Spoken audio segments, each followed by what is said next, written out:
before he was the Ultimate Warrior, Jim Hellwig was still a warrior, the Dingo Warrior, and wow, that's a crap name.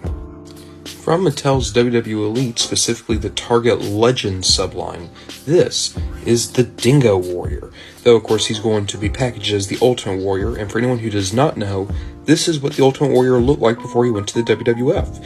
He was in World Class, the home of the Von Erichs, and he was basically just this. And you go back and watch his matches, it's like the Warrior, but if the Warrior was a little bit more reined in, a little calmer.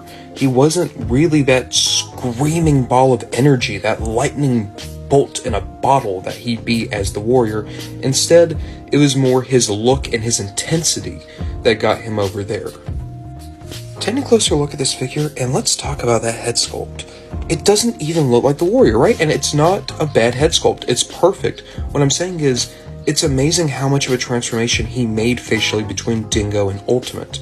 As you can see, he had a lot more of a kind of traditional haircut, like a little bit of a mullet, sure, but he just looks like a banker with the haircut almost. And then that mustache. So you go back and you look at videos of Dingo Warrior, he looks 10 years older as Dingo Warrior than he would a few years later as Ultimate Warrior, and I think a lot of it just comes down to that mustache. And also, I love the kind of big, bold paint. Like, it's nowhere near as intricate or iconic as Ultimate Warrior's face paint would become, but you can see the seeds of the inspiration there.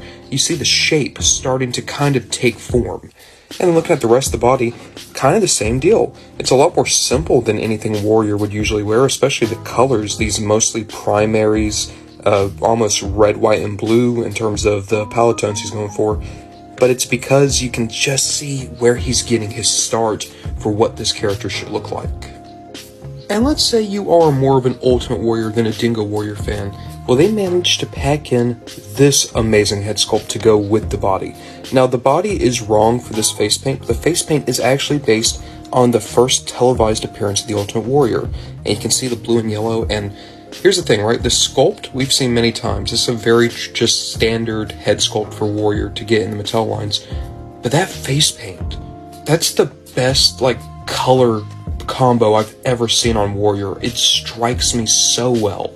I want to get a second version of this figure just to keep the Warrior head on, even though I would prefer to have Dingo over Warrior just because of how more unique that is.